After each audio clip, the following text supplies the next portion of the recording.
আসসালামু আলাইকুম। আজকে গরুর গোবর দিয়ে কিভাবে জ্বালানি তৈরি করা যায় আমি এই ভিডিওতে দেখাবো।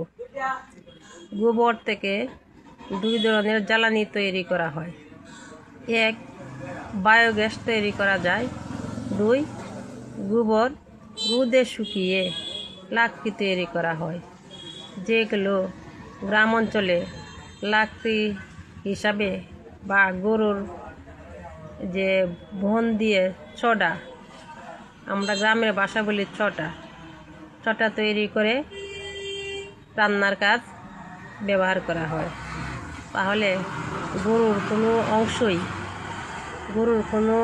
অংশই বাদ যায় না। তাহলে আজকে আপনারা দেখছেন গরুর গোবর দিয়ে কিভাবে লাকড়ি তৈরি করা হয়। ধন্যবাদ সকলকে।